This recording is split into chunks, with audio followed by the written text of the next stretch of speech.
ಶತ್ರು ಸಂಹಾರ ಪೂಜೆ ಅಂದರೆ ಏನು ಮತ್ತು ಯಾಕಾಗಿ ಮಾಡಲಿಕ್ಕೆ ಶತ್ರು ಸಂಹಾರ ಪೂಜೆ ಅಂತ ಹೇಳಿದ್ರೆ ಎಲ್ಲರೂ ನಮ್ಮ ಊರಿನ ಜ್ಯೋತಿಷ್ಯರು ಇರ್ಬೋದು, ಕೇರಳದ ಜ್ಯೋತಿಷಿಗಳಿರ್ಬೋದು, ಅವರು ನಮಗೆ ಒಂದು ಪ್ರಾಬ್ಲಮ್ ಬಂತಾಗ ಹಾಗಾದರೆ ನಮ್ಮ ಮನಸ್ಸಿನಲ್ಲಿ ಒಂದು ಸಂಶಯ ಇರುತ್ತೆ, ಶತ್ರುಗಳು ಮಾಡಿರ್ಬೋದಾ, ನಮ್ಮ ವಿರೋಧಿಗಳು ಮಾಡಿರ್ಬೋದಾ ಅಂತೇಳಿ ಒಂದು ಸಂಶಯ ಬರುತ್ತೆ.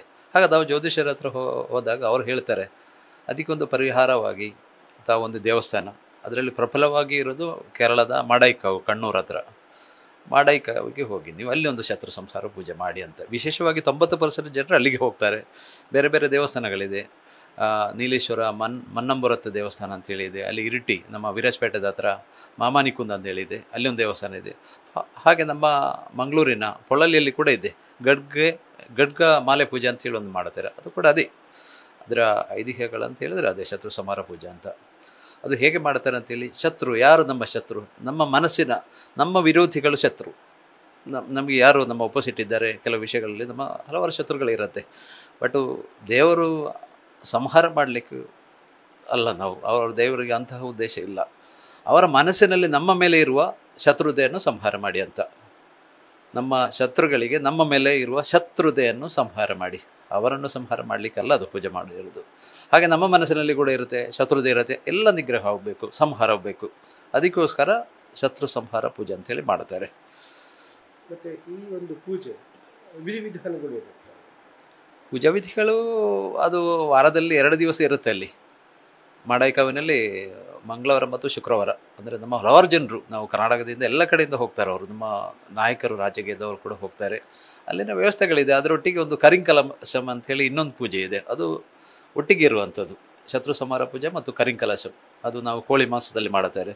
ಇಲ್ಲಿ ನಮ್ಮ ಮಂಗಳೂರಿನ ಪಣೋಳಿ ಬಯಲಿನಲ್ಲಿ ಕೂಡ ಅದೇ ರೀತಿ ಪೂಜೆ ಮಾಡ್ತಾರೆ. ಇಲ್ಲಿ ವಿಧಿವಿಧಾನಗಳಂತ ಹೇಳಿದ್ರೆ ನಾವು ಏನಾದ್ರು ಅದಕ್ಕಾಗಿ ನಾವೊಂದು ವ್ರತ ಅಂತ ಏನೂ ಇಲ್ಲ. ಅಲ್ಲಿ ನಾವು ಅಲ್ಲಿ ಒಂದು ಚೀಟಿ ಮಾಡಿಕೊಟ್ಟು ಬೆಳಿಗ್ಗೆ ಹೋಗಿ ನಾವು ಮಧ್ಯಾಹ್ನದೊಳಗೆ ಬರ್ಬೋದು, ಅಲ್ಲೆಲ್ಲ ಪೂಜೆ ಮಾಡಿಕೊಂಡು ನಾವು. ಮತ್ತು ಅದಕ್ಕೆ ನಾವು ವಿಶೇಷಗಳು ನಾವು ಬೇರೆ ಆ ಥರ ಏನೂ ಇಲ್ಲ ಅದರಲ್ಲಿ. ವ್ಯತ್ಯಾಸವಾಗಿ ನನಗೆ ಅದರ ಬಗ್ಗೆ ಅಷ್ಟು. ಈ ಮಾಡೈಕಾವು ಭಗವತಿ ಕ್ಷೇತ್ರ ಇದು ಹೇಗೆ ಪ್ರಸಿದ್ಧ, ಯಾವುದಕ್ಕೆ? ನಾನು ಸಣ್ಣದಿರುವಾಗ ಒಂದು ಉದಾಹರಣೆ ಹೇಳ್ತೇನೆ. ನಾನು ನನ್ನ ತಾಯಿಯೊಟ್ಟಿಗೆ ಹೋದದ್ದು ಮಾಡೈಕಾವು. ಅಲ್ಲಿ ಆ ಸಮಯದಲ್ಲಿ ನಾವು ಪೂಜೆಗೋಸ್ಕರ ನಾವು ಕೋಳಿನ ಹಿಡ್ಕೊಂಡು ಹೋಗ್ತಾಯಿದ್ರು. ಜನರಿಲ್ಲ, ಕಡಿಮೆ ತುಂಬ. ಅದು ಒಂದು ದೊಡ್ಡ ವನ ಪ್ರದೇಶ ಅಂತ ಹೇಳ್ಬೋದು, ಫಾರೆಸ್ಟ್ ಏರಿಯಾ ಅದು. ಕಾವು ಅಂತ ಹೇಳಿದ್ರೆ ಅದರ ಅರ್ಥವೇ ಫಾರೆಸ್ಟು. ಇಷ್ಟು ವಿಶೇಷ. ನನ್ನ ತಾಯಿ ಕೂಡ, ತಾಯಿಗೆ ಏನಾದ್ರು ಸಮಸ್ಯೆ ಬಂದಾಗ ತಾಯಿ ಜ್ಯೋತಿಷರ ಹತ್ರ ಹೋಗೋದು ಕಡಿಮೆ. ತಾಯಿ ಕೂಡ ಹೋಗಿ ಅಲ್ಲಿ ಇದೇ ಪೂಜೆ ಮಾಡ್ತಾಯಿದ್ರು. ಅಂದರೆ ಈಗ ಎಲ್ಲ ಪ್ರಸಿದ್ಧವಾಗಿದೆ ಮಾಡೈಕಾವು ಅಂತ ಹೇಳಿದ್ರೆ. 90% ಇಂತಹ ಪೂಜೆಗಳು ಇದೆಲ್ಲ ಮಾಡಬೇಕಾದವರು ಅಲ್ಲಿಗೆ ಹೋಗ್ತಾರೆ.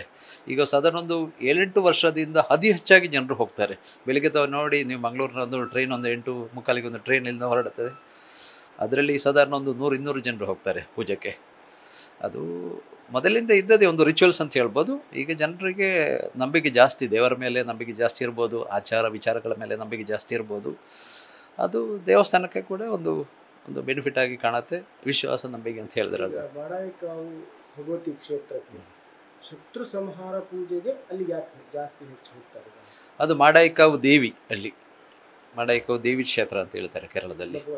ಭಗವತಿ ಕ್ಷೇತ್ರ. ಅದು ನಾವು ಒಂದು ವಿಷಯದಲ್ಲಿ ಹೇಳಿದ್ರೆ, ನಾವು ದುರ್ಗಾ ಬೇರೆ ಬೇರೆ ಅವತಾರಗಳೇ ಇರುತ್ತಲ್ಲ, ಅದರ ಬದಲೇ ನಿಗ್ರಹ ಮಾಡುವಂಥದ್ದು ಒಂದು ಶಕ್ತಿ ಅಲ್ಲಿ ಇದೆ ಅಂಥೇಳಿ. ಅಂದರೆ ಇಂಥ ವಿಷಯಗಳು ನಾವು ಅವರಿಗೆ ಒಂದು ಎಂತ ಕೊಡೋದು, ನಾವು ಪರಕೆ ಅಂತೇಳಿ ನಾವು ಒಂದು ತುಳುನಲ್ಲಿ ಕೊಟ್ಟು ನಮ್ಮ ಒಂದು ನಂಬಿಕೆ. ಅದು ಜ್ಯೋತಿಷರು ಅದಕ್ಕೆ ಎಲ್ಲ ಹೇಳು. ಮತ್ತು ಎಲ್ಲರೂ ಹೋಗ್ತಾರೆ, ಎಲ್ಲರೂ ಸಜೆಷನ್ ಮಾಡ್ತಾರೆ. ಅಲ್ಲಿ ಹೋದವರಿಗೆ ಏನಾರು ಅದರ ಲಾಭ ಇದಿರ್ಬೋದು, ಇಲ್ಲದಿದ್ದರೆ ಪುನಃ ಇನ್ನೊಬ್ಬರು ಹೋಗೋದಿಲ್ಲ, ಅವರೇ ಕರ್ಕೊಂಡು ಹೋಗ್ತಾರೆ. ನನಗೆ ಈ ಮುಂದಿನ ವಾರ ಹೋಗಲಿಕ್ಕಿದೆ ಮಂಗಳೂರಿನವರ ಜೊತೆಗೆ.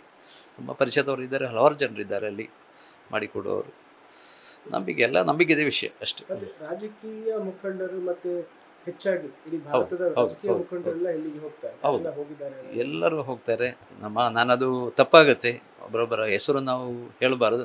ನಮ್ಮ ಕರ್ನಾಟಕದ ವಿರೋಧ ಪಕ್ಷದವರು ಇರ್ಬೋದು, ಎಲ್ಲರೂ ಇರ್ಬೋದು, ನಮ್ಮ ಕೇಂದ್ರದ ಮಂತ್ರಿಗಳಿರ್ಬೋದು, ಬಿಸ್ನೆಸ್ ಪೀಪಲ್ ಇರ್ಬೋದು, ಎಲ್ಲರೂ ಹೋಗ್ತಾರೆ ಅಲ್ಲಿಗೆ.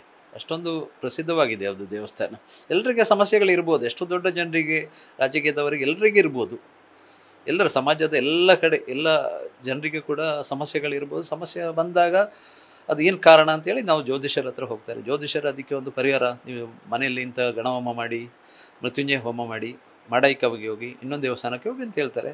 ಅದನ್ನು ಮಾಡಿದರೆ ನಮಗೆ ನಮ್ಮ ಮನಸ್ಸಿಗೆ ಒಂದು ಸುದ್ದಿ ಬರುತ್ತೆ ಅಂತೇಳಿ ನಮ್ಮ ಒಂದು ಅದಕ್ಕೋಸ್ಕರ ಮಾತ್ರ ಎಲ್ಲರೂ ಹೋಗ್ತಾರೆ. ನಾನು ಅದು ವ್ಯಕ್ತಿಗಳ ಹೆಸರು ನಾನು ಹೇಳೋದನ್ನು ನಾನೇ ಕರ್ಕೊಂಡು ಹೋಗಿದ್ದೇನೆ. ರಾಜಕೀಯದವರಿಗೆ ನಮ್ಮ ಕರ್ನಾಟಕದ ಅದೇ ದೇವಸ್ಥಾನಕ್ಕೆ, ಇನ್ನೊಂದು ರಾಜರಾಜೇಶ್ವರಿ ದೇವಸ್ಥಾನ, ಅಲ್ಲಿ ಕೂಡ ನಾನು ಕರ್ಕೊಂಡು ಹೋಗಿದ್ದೇನೆ ನಮ್ಮ ಕರ್ನಾಟಕದವರ, ನಮ್ಮ ರಾಜಕೀಯದವರಿಗೆ. ಈ ಪೂಜೆ ಹೇಗೆ ಮಾಡ್ತಾರೆ? ಪೂಜಾ ಇದರೊಳಗೆ ದೇವಸ್ಥಾನದೊಳಗೆ ಮಾಡುವಂಥದ್ದಲ್ಲಿ, ಅಲ್ಲಿ ಎಲ್ಲ ಕಡೆ ನಾವು ಬ್ರಾಹ್ಮಣರು, ಅಲ್ಲಿ ಮಾಡಾಯಿಕಾವಿನಲ್ಲಿ ಬ್ರಾಹ್ಮಣರಲ್ಲ, ಅಲ್ಲಿ ಒಂದು ಮಾಡಾಯಿಕಾವು ಪಡಾರನ್ ಅಂತೇಳಿ ಒಂದು, ಅಂದರೆ ನಾವು ಕುದ್ರೋಳಿ ದೇವಸ್ಥಾನದಲ್ಲೆಲ್ಲ ಬ್ರಾಹ್ಮಣ್ಸು ಕಡಿಮೆ ಅಲ್ಲ, ಹಾಗೆ ಅಲ್ಲಿ ಅವರು ಮಾಡುವಂಥದ್ದು ಕೆಲಸ. ಅದು ಪೂಜಾ ಅದು ಒಳಗೆ ಆಗುವ ವಿಷಯ ನನಗೆ. ಯಾಕಂತ ಹೇಳಿದ್ರೆ ಈ ನಾನ್ ವೆಜ್ಜು ಅದರ ಇದುಗಳು ಪೂಜಾ ವಿಧಿಗಳು ಇವರು ಮಾಡೋದಿಲ್ಲ. ನಾವು ಬ್ರಾಹ್ಮಣರು, ಅನ್ಯ ಜಾತಿಯವರು ಮಾಡ್ತಾರೆ. ಅದು ನನಗೆ ಒಳಗಿನ ವಿಷಯಗಳು ಹೇಗೆ ಮಾಡ್ತಾರೆ ಅಂತೇಳಿ ಗೊತ್ತಿಲ್ಲ ಅಷ್ಟೇ. ನಾನು ಸಹ ಹೋಗಿದ್ದೇನೆ, ನೋಡಿದ್ದೇನೆ, ಪ್ರಸಾದ ತಗೊಂಡು ಬಂದಿದ್ದೇನೆ ಅಲ್ಲಿ. ಅದು ಪೂಜೆ ಅಂದರೆ ಅಲ್ಲಿ ಪ್ರಸಾದ ಕೊಟ್ಟ ನಂತರ ಅದು ಇದೆ ಅಂದರೆ ಅದಕ್ಕೇನಾದರೂ ವಿಧಿವಿಧಾನಗಳಿದಾವ?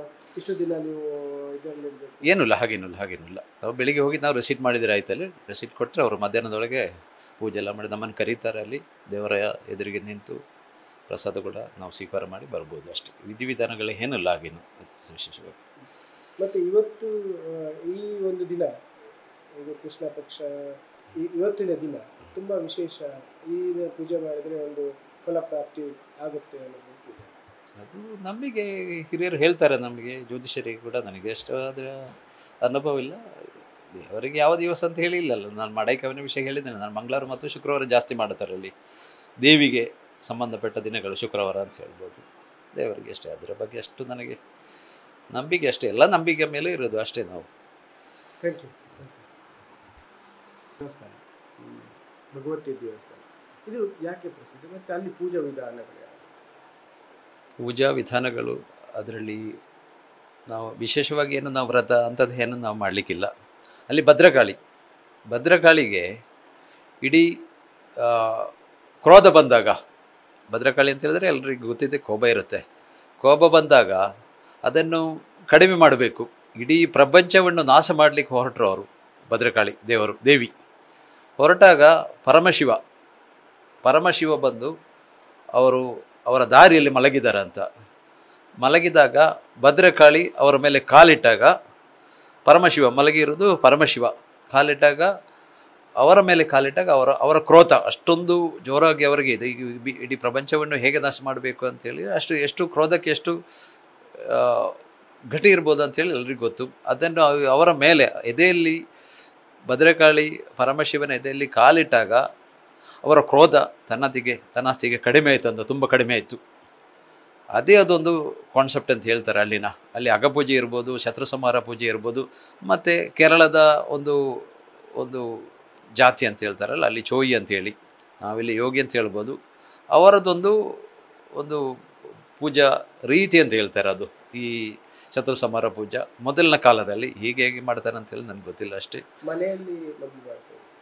ಮನೆಯಲ್ಲಿ ಮೊದಲು ಗುಹ್ಯ ಪೂಜಾ ಅಂತೇಳಿ ಮಾಡ್ತಾ ಇದ್ದಾರ ಅಂತ ಮೊದಲನೇ ಕಾಲದಲ್ಲಿ. ಈಗ ಅದರ ಬಗ್ಗೆ ಅಷ್ಟು ಮಾಡ್ತಾರ.